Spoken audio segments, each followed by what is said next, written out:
He has served as the Deputy Research Director for the Michigan Republican Party. He has been published on a wide variety of topics, including politics, religion, golf. You're a golfer. Golf fan. Wow, okay. And G.K. Chesterton. His insights on Chesterton have been published in several places, including Gilbert Magazine, the official publication of the Society of G.K. Chesterton. In his spare time, Mr. Howting enjoys reading and thinking about G.K. Chesterton, which is definitely true. We've had some great conversations about Chesterton, and now please give Mr. Howting a warm welcome. Thank you. I gave Professor Blosser a list of about a dozen Chesterton books, and I expect that everyone has read them in preparation for today. I also asked that everybody review the Organon in preparation for today. For those of you who didn't review the Organon, prepare for the longest morning of your life. Of course, I'm just joking. The English journalist G.K. Chesterton has long fascinated political figures throughout the Western world. Chesterton inspired Michael Collins to fight for Irish independence. Chesterton inspired a young Mohandas Gandhi to fight for Indian independence. And Chesterton inspired Dorothy Day to fight for social justice in America. When Joseph Pierce, the prolific biographer, went into the home of Russian dissident Alexander Solzhenitsyn, the very first thing that he saw was a giant wall in Solzhenitsyn's home covered with books authored by G.K. Chesterton. Oh, did I do something? No, you're fine. Okay. I just want to make sure this is recording. Oh, awesome. Yeah. I was trying to do that with my phone. Good. Art Machine's amazing. Now, in recent years, Congressman Mike Johnson quoted Chesterton in his first speech as the new Speaker of the House of Representatives.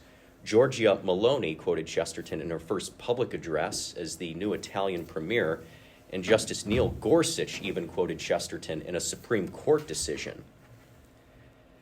Now, I was not asked to speak on Chesterton and politicians. I was asked to speak on Chesterton and political philosophy. The term political philosophy sounds oxymoronic to modern ears. Politics is about rival groups competing for power. Philosophy is much different.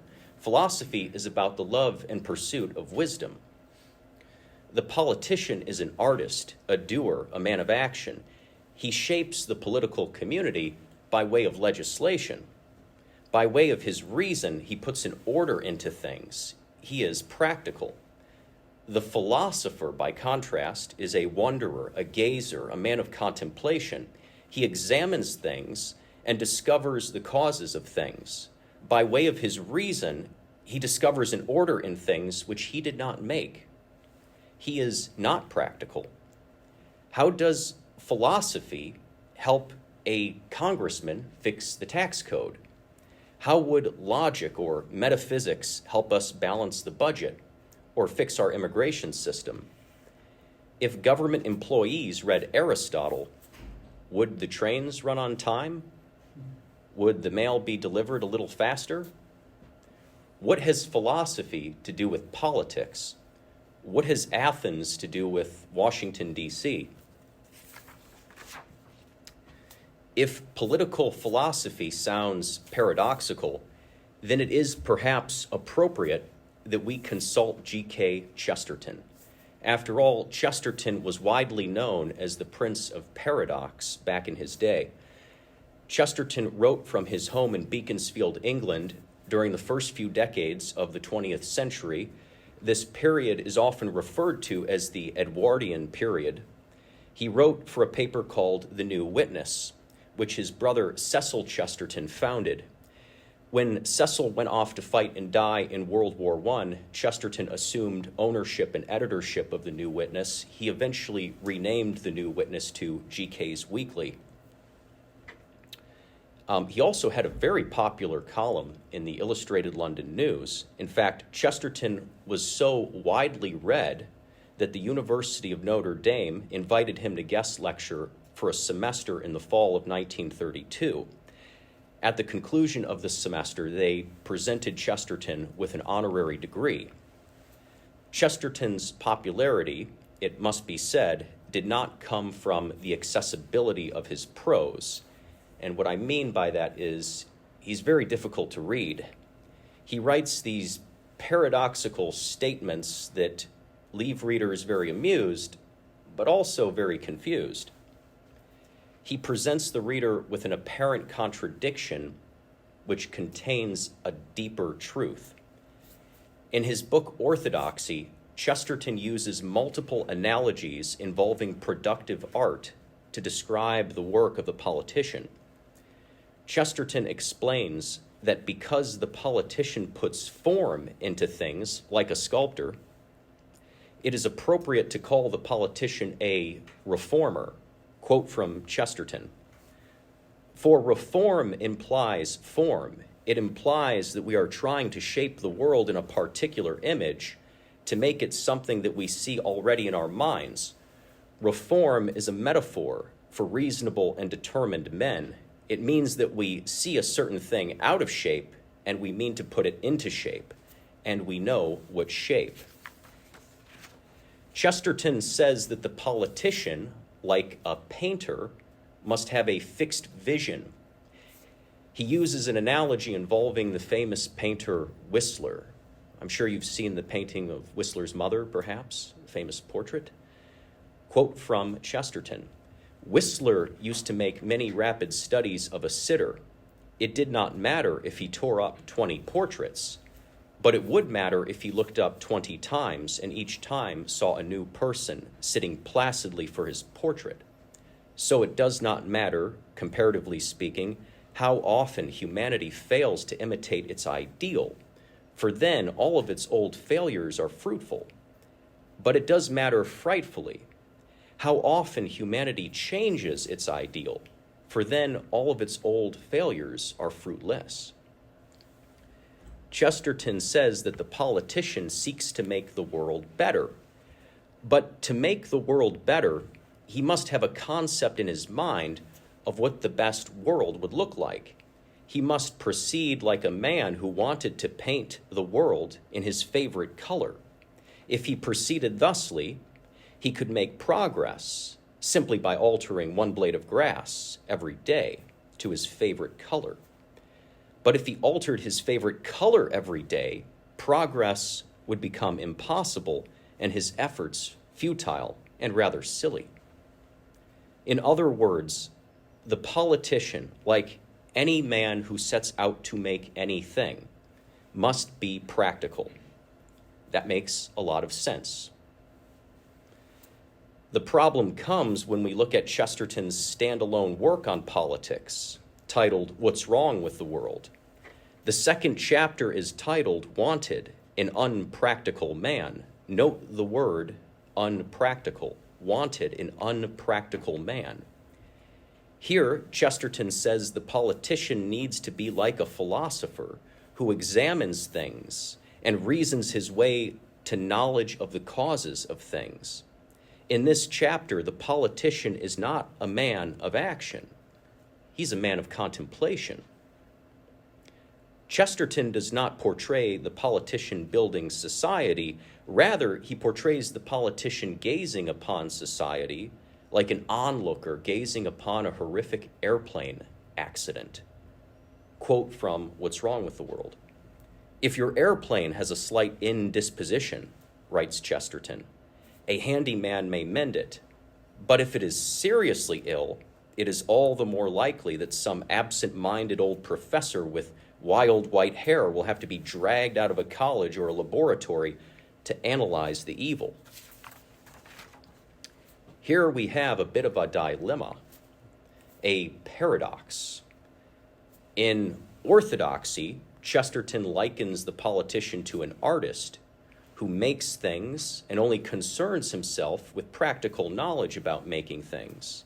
However, in What's Wrong with the World, he likens the politician to a white-haired philosopher who concerns himself with theoretical knowledge about the nature and essence of things. How are we to understand this? it seems rather absurd to associate politics with philosophy. But is politics an art? What is art? Art is a reasoned-out process whereby something is made. Chesterton says many kind things about art. He says that art is the special joy of man. He very famously says that art is the signature of man. And signature is just a great word. You see in signature the word sign, right? A sign is that which strikes the senses and calls to mind something other than itself, not by reason.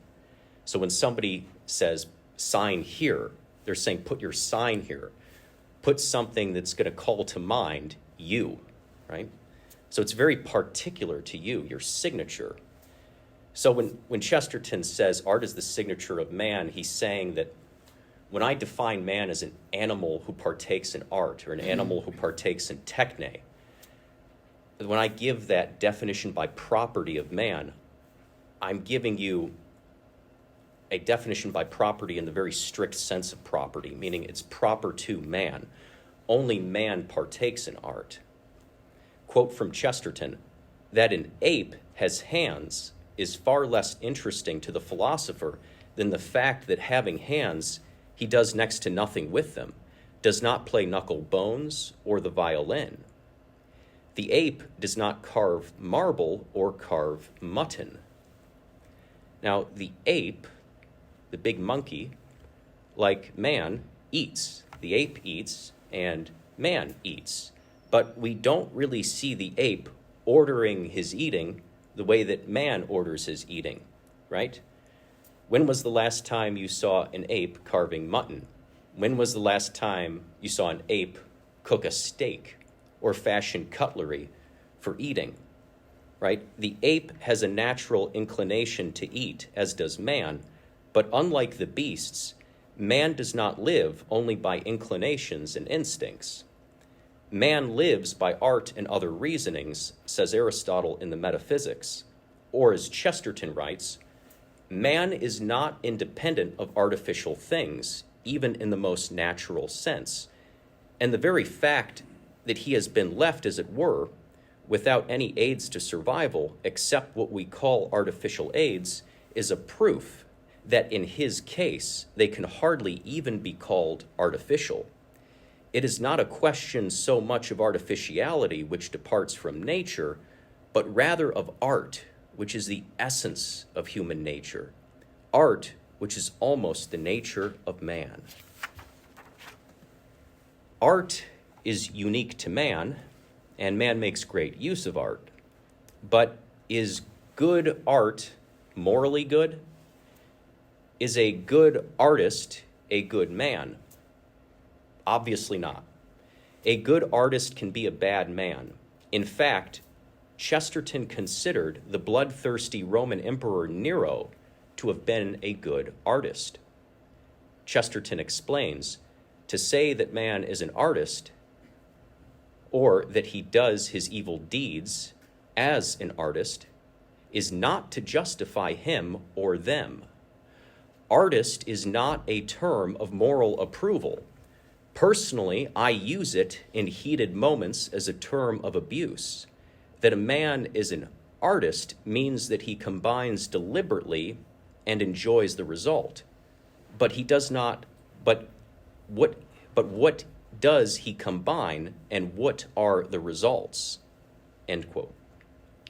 Both murder and blasphemy can be done artistically.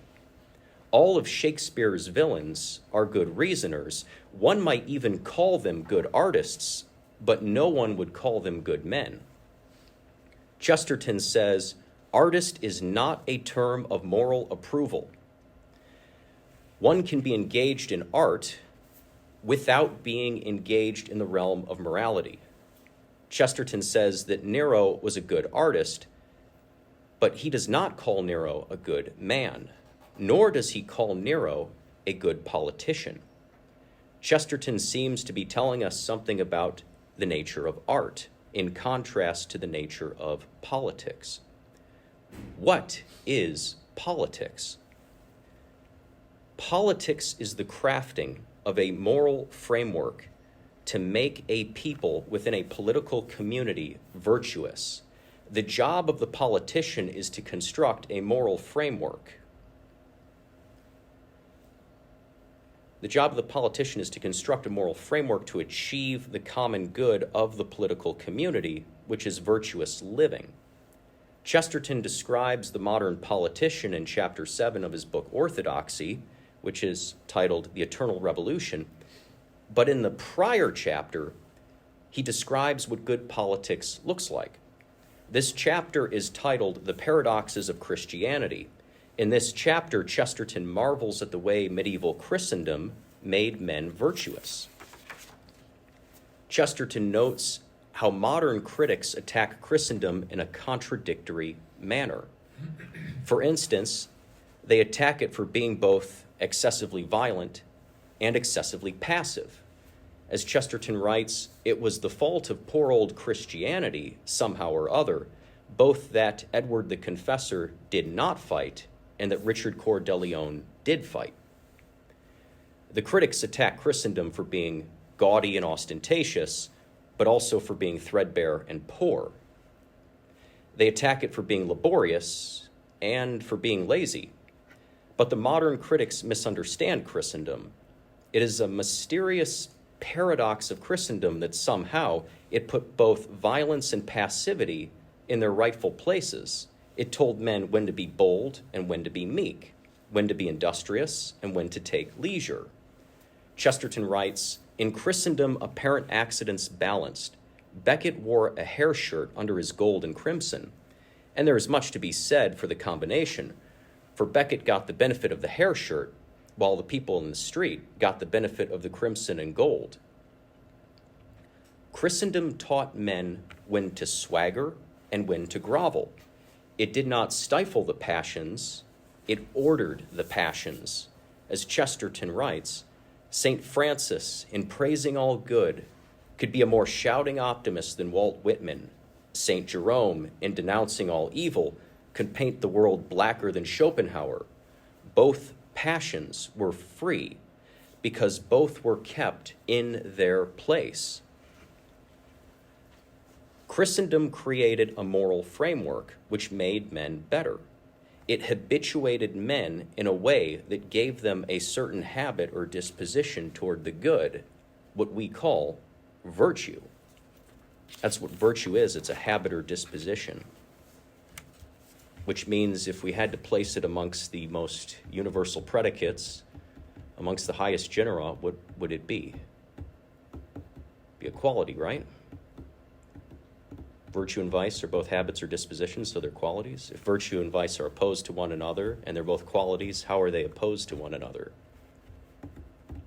It's contraries, right? Yeah. Got a bad case of the Mondays here, I see. I'm just messing with you. I'm just having some fun. As Chesterton writes, the more I considered Christianity, the more I found that while it had established a rule and order, the chief aim of that order was to give room for good things to run wild. This is Chesterton's idea of good politics, the crafting of an order or moral framework that makes men good.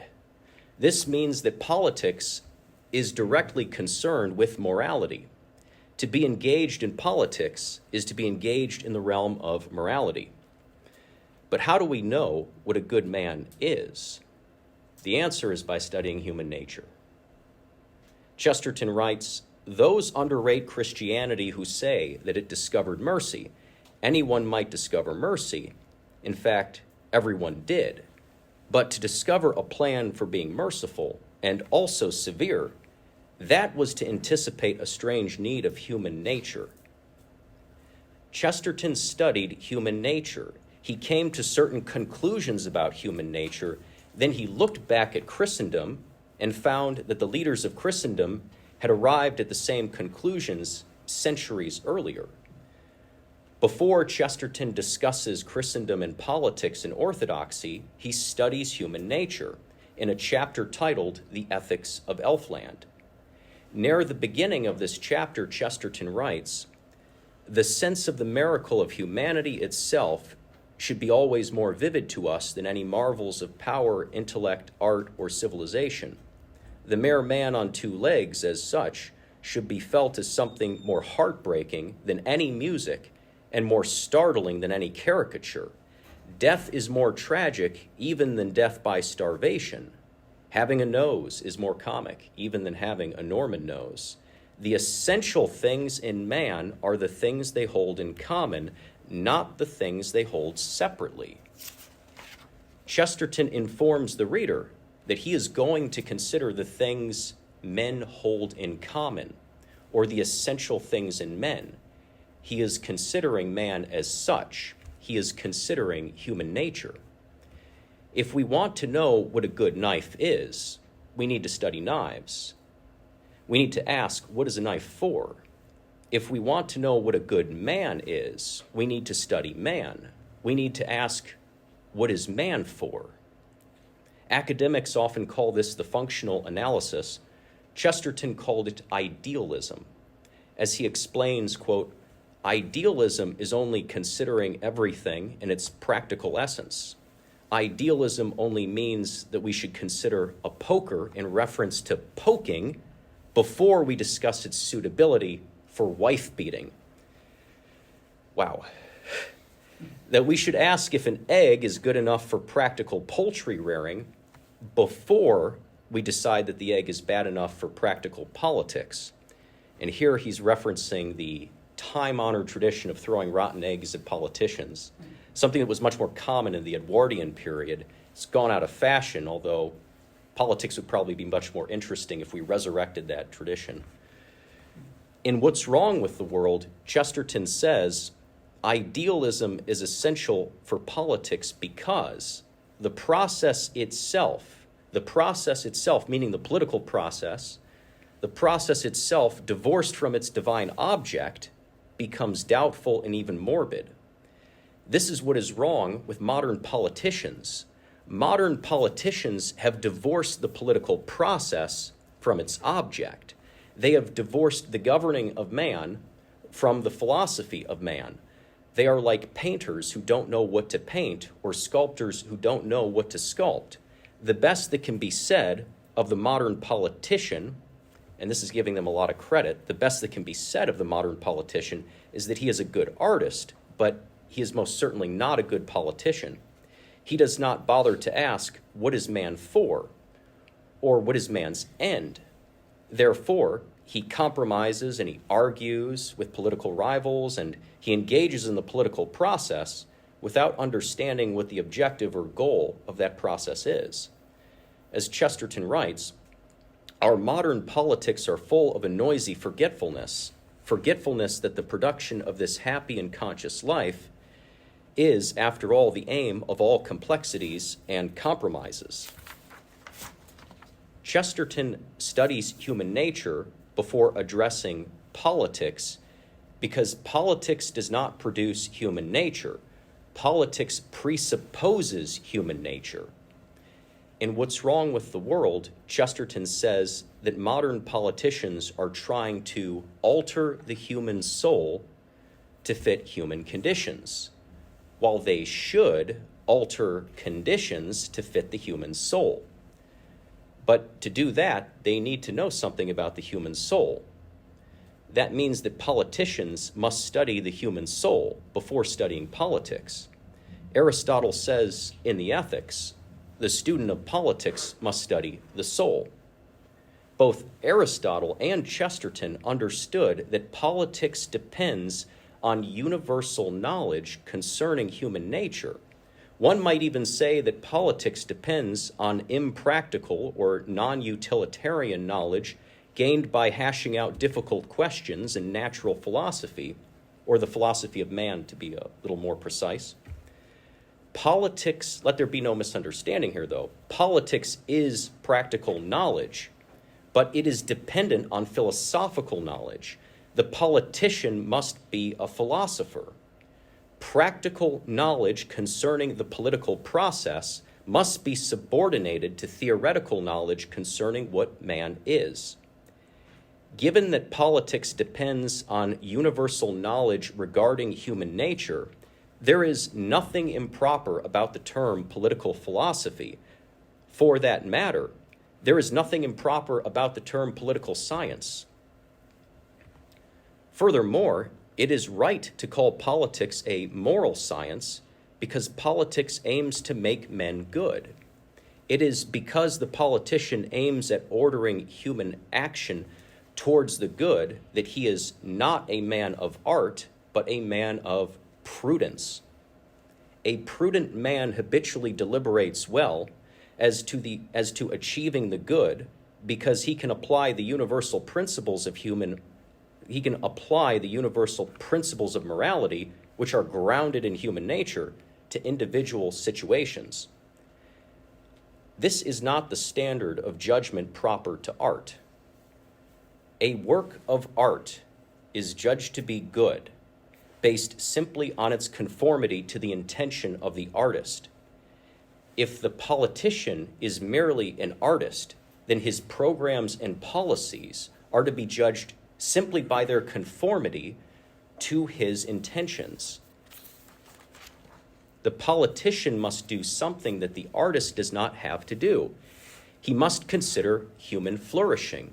He must consider what a good man is. The politician, as such, is contributing to making men better, necessarily, whereas the artist's art might be used as a tool to make men better, but not necessarily. The politician's tool for making men better is law. It is through laws that the political leader crafts the moral framework that habituates men to virtue. Law is an ordinatio, it's an ordering of reason made for the political common good of virtuous living by the political leader and promulgated. As St. Thomas tells us in his treatise on law in the Prima Secundae, if law as such has the final cause or purpose of making men virtuous, then any law must be considered with respect to that end. Even judges, when adjudicating legal disputes, should view the law with respect to its natural end.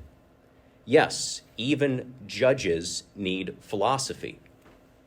The proper role of a judge, this is a quote, the proper role of a judge is to do justice between the parties between him, says the great British jurist Lord Denning, probably the most celebrated British jurist of the 20th century. He died in the late 90s, I believe. Denning continues, if there is any rule of law that impairs the doing of justice, it is the province of the judge to either avoid that rule or to change it. Peter Robinson of the Hoover Institute read that very quote to Supreme Court Justice Antonin Scalia during an interview in 2009. Scalia replied, quote, I will answer Denning with Justice Oliver Wendell Holmes. A woman once yelled at Justice Holmes as he walked to work one day, do justice, Mr. Holmes. And Holmes replied, I don't do justice. I apply the law. Scalia elaborated, applying the law is justice because it's not supposed to be up to the court to decide of what justice consists. That's a matter that's decided upon by the people democratically. So Scalia is saying what is justice, that's decided upon by the people democratically, not judges. Under Scalia's understanding, the judge doesn't need philosophy. He doesn't need to consider human nature. If the judge made such considerations, he would be treading upon democracy. As Scalia explained in 1996 while addressing the Gregorian University in Rome, quote from Scalia, it just seems to me incompatible with democratic theory that it's good and right for the state to do something that the majority of people do not want. Once you adopt democratic theory, it seems to me you accept that proposition. If the people, for example, want abortion, the state should permit abortion. If the people do not want abortion, the state should be able to prohibit abortion. Scalia elaborates further, the whole theory of democracy is that the majority rules. That is the whole theory of it. You protect minorities only because the majority determines that there are certain minority positions that deserve protection. Once more from the same talk, you either agree with democratic theory or you do not, but you cannot have democratic theory and then say, but what about the minority? The minority loses, except to the extent that the majority in its document of government has agreed to accord the minority rights. So says Scalia. Chesterton, Plato, and Aristotle say that justice makes men better. Scalia says that justice is in the interest of the numerically stronger. It's quite a contrast. In the Hoover Institute interview of 2009, Peter Robinson eventually asks Justice Scalia a very interesting question. He asks him about his opposition to placing cameras in the Supreme Court. After all, this seems like a very democratic thing to do. It would enable the people, the demos, to watch over their rulers. It would be popular. One need only consider the explosion of reality TV to foresee just how popular it would be. Scalia explains to Robinson that despite the popularity of such a measure, he opposes it because people would not use this innovation to better understand what is going on. They would be addicted to out-of-context 20-second clips, video clips. This innovation would not be used to educate the public, but merely entertain the public. It would not help the public attain truth. In other words, this policy is bad because it will not make men better. In fact, it will make them worse. This is quite a departure from Scalia's thoughts on abortion. If the public wants infanticide, the public should have infanticide. However, if the public wants a Supreme Court reality show, that is a bridge too far, evidently. This question of cameras in the courtroom produced an off-script moment. In forming an answer, Scalia did something very Chestertonian. He considered man as such. He realized that man is a thinker, and the object of man's thinking is the truth. We open the mind for the same reason we open the mouth, says Chesterton, so that we may shut it on something solid, and that something solid is the truth. Scalia realized that this innovation would not help men become better men, because it would not assist their natural function of thinking by leading them to the truth. There is an implicit understanding here that laws and innovations that inhibit man's ability to attain the truth by way of thinking are bad. Also, laws and innovations that assist man's attainment of truth by way of thinking are good. Notice that Scalia advocates for this thing called democracy.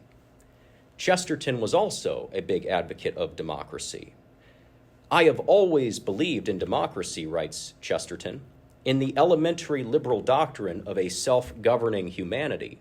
He says that in the Ethics of Elfland and Orthodoxy.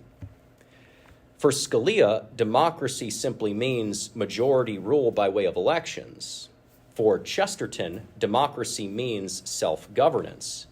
Chesterton insists that the desire for self-governance, what he sometimes calls the political instinct, is natural to man. But he also insists that self-governance, first and foremost, requires a consideration of the essential things in man. Chesterton writes, "This is the first principle of democracy, that the essential things in men are the things they hold in common, not the things they hold separately. And the second principle is merely this, that the political instinct or desire is one of these things which they hold in common." Note the first principle, the very first principle of democracy, that the essential things in men are the things they hold in common, not the things they hold separately. Human nature. Self-governance begins with governing oneself. If a man is governed by his passions, he is not governing himself. Reason must control the passions and order them toward the good. That is true self-governance. This depends on understanding what the good is. We understand the good by considering human nature, that which is essential in man. In other words, Chestertonian democracy, true democracy, is grounded in human nature. For Chesterton, democracy is not one man, one vote. It's not early voting. It's not open elections. It's not women's suffrage, or it's not any of these things.